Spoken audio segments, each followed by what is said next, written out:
Hey guys, it's your favorite Unc here. Go ahead and click that subscribe button below so you don't miss a single episode of Nightcap. That button right here. Come for the sports, stay for the stories. Ocho, well, it happened. It took a little bit. Well, it didn't take as long. I mean, we didn't think it would take this long, but the Bears did it. Matt Eberflus was fired after 6 straight losses. Caleb Williams said he changed the final play call at the end of the game. I ended up changing the play because we had 13 seconds. Any play that you have with 13 seconds with no time, well, we had a timeout. But with that situation, 13 seconds to make a call and try to get a snap and try to take a shot. That's why you call timeout with 33 seconds. Right. So you don't have 13 seconds. Guess how much time you got now, Ocho? You got 33. 33, yeah. So now all I need, if I can get 10 yards, all I want to do is get 10 yards. Mm-hmm. They're not gonna let me out of bounds. I know that. Right. They're gonna play the boundaries because you don't have any timeouts. Right. But even if they play the boundaries, Ocho, I don't care.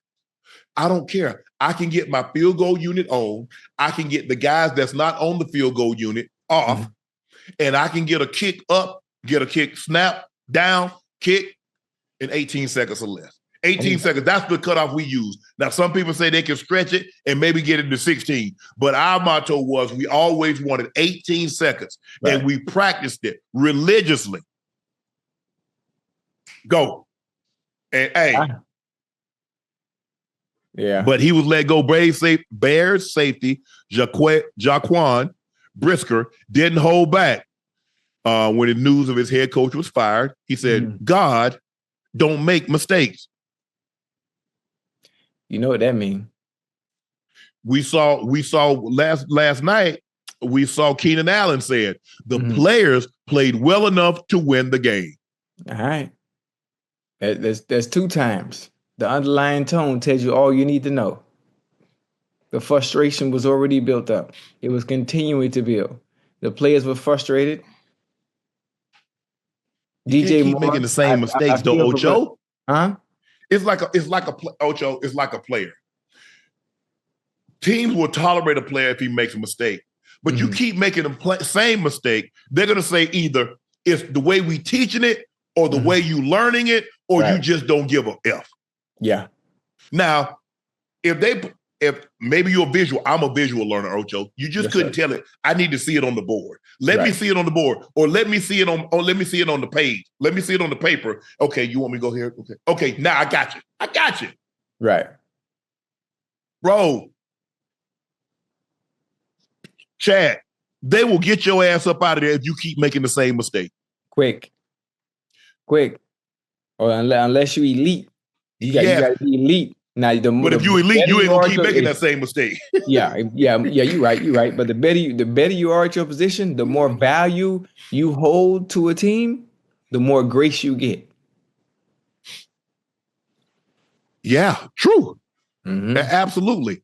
But you just couldn't have him keep making that mistake. Think about all the games that they lost the last 6 that's come down to 1 possession. Now, I don't put that blame on him for the Hail Mary.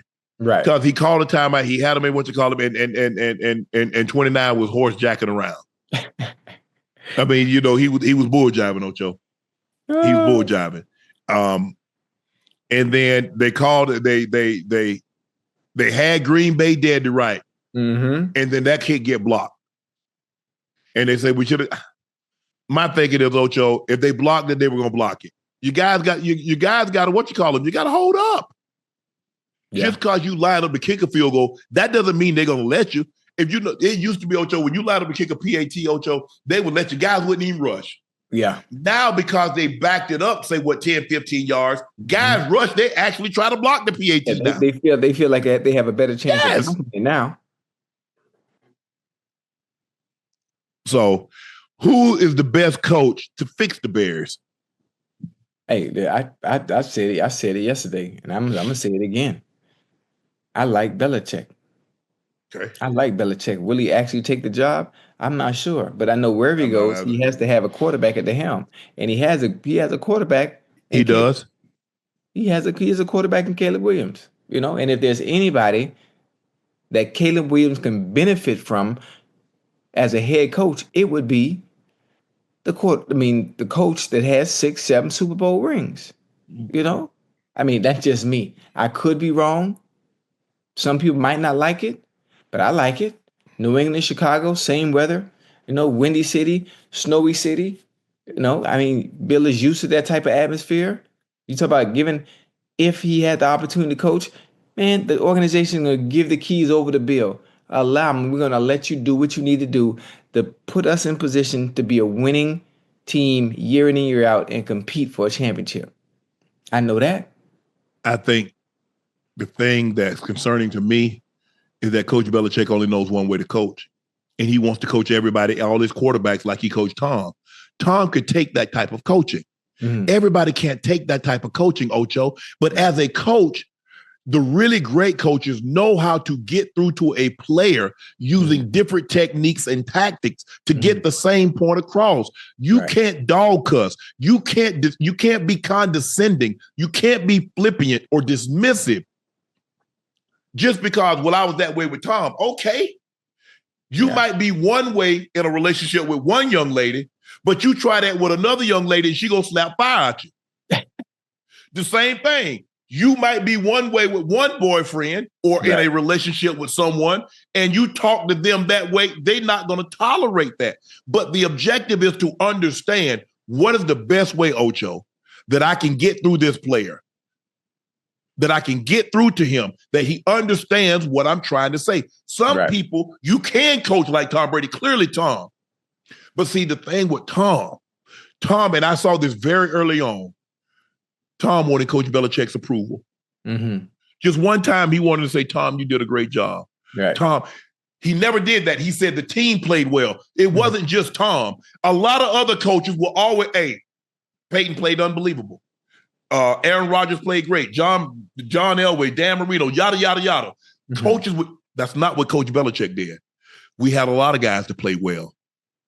Tom, he didn't have open heart surgery when he got stitches in his palm. That's what Tom wanted, because he looked at Coach Belichick like a second father. Tom wants proof. We all wants to be. See, when people say a validation, yes, we do, because we want validation. We put up a great season. Send me to the Pro Bowl. Give me my All-Pro honors. Give me MVP. Give me Defensive Player of the Year, Rookie of the Year. That is validation. And people say, well, I don't care. Yes, you do. You want that Oscar. You want that Emmy. You want that Grammy. You want to be number one on the billboards. You do. You want it. You want that promotion on your job. That's validation. Oh, so you work at the same job and you don't want to get promoted? I'm cool. I worked 30 years at this. No, you want to get promoted. That's validation. Tom wanted that from Coach Belichick, but Coach Belichick was unwilling to give that to him. But that didn't stop Tom from trying.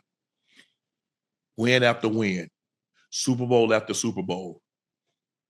Coach Belichick looks at it like this. Coach Belichick didn't have that type of relationship with the players because he never wanted to get close, because he knew at some point in time, Ocho, he's going to have to cut those players. Mm-hmm. He's going to have to trade those players.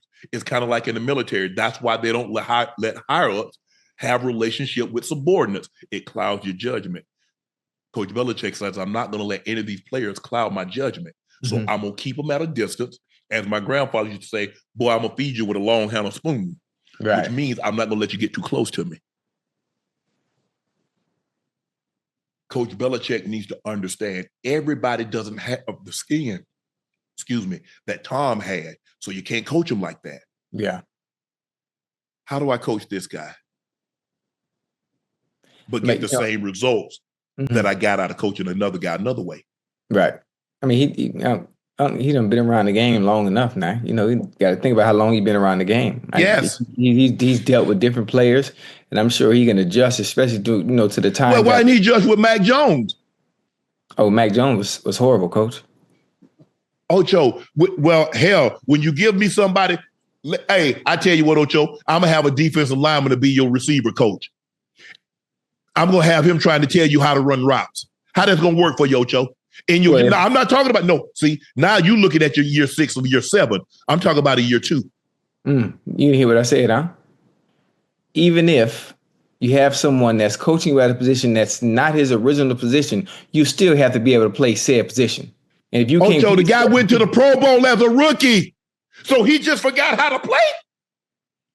Mac Jones led him to the playoffs and went to the Pro Bowl. So he just forgot how to play. I know we can't. You know how hard it is to be consistent year in and year out. Yeah, we can't just put that on. You know, some people have whatchamacallit, right? An artist come out and be a one-hit wonder. You know, it's about stacking that consistency up year in and year out. It happens all the time. You seen somebody go to a Pro Bowl 1 year, then the next few years, well, what the hell happened to them? No, we can't blame it on the coaches. I'm not saying Mac Jones was going to be the 15th or the 20th greatest quarterback of all time, but that guy had potential. He took a team to the playoffs. Mm-hmm. Is it easy to go to the playoffs? Oh, absolutely not. Exactly. Absolutely and he did that. But see, that's the arrogance of Coach Belichick, because he believed it doesn't matter who. You can have a special teams coach that's never called a play and a defensive coordinator that's never called an offensive play. And that's what you're going to give your young quarterback, Ocho? Mm. There's no denying that Coach Belichick knows the game of football. Oh, yeah. But the objective is to put the right people in place to not only coach the game, but in order to play the game. Right. It's going to be very, very interesting. And plus, Ocho, people look at Coach Belichick. Mm-hmm. Okay, they look at Cleveland, no quarterback, very, very, very average. They look at no quarterback, very, very to below average. And they look at this big sample size, Tom Brady, many believe the GOAT quarterback, tremendous success. So what Coach Belichick are we getting? Right. Hey, I don't know. That's a good question. I know one thing. You can't deny his resume. You can't deny his resume. And Chicago needs something with a resume like that. But you got to understand, look at Caleb. He's a young guy. Do you think you can talk to young guys like he talked to Tom? Yeah, no, but I'm sure here's the difference, Ocho. Here's the difference. Tom was a 6th round draft pick trying to make it. Caleb Williams, the number 1 overall draft pick. He ain't going nowhere. Right. Yeah, I see where you're going with it. You see how guys that get high draft pick, they don't be listening to you like guys. I mean, some, not all, but guys that's 5th, 6th, 7th, undrafted free agent. What you need from me, coach? You right, coach. Okay. First rounder said, man, please. But, you know, he wouldn't act like that, especially at the quarterback position. You know he ain't going to be like that. You just said all the time how he reamed Tom Brady for a throw when they lost in the playoffs. What you mean he not? I mean, hey, listen, no, I'm talking about Caleb. I said Caleb wouldn't be like that. But also he was setting a precedent for those coming in. You know, I remember that was the first meeting, first time. I was like, what the fuck going on here? What's wrong, baby? Who you call baby? French fry. You can't hear her singing? Mm-mm. Baby, come say hello to Unc.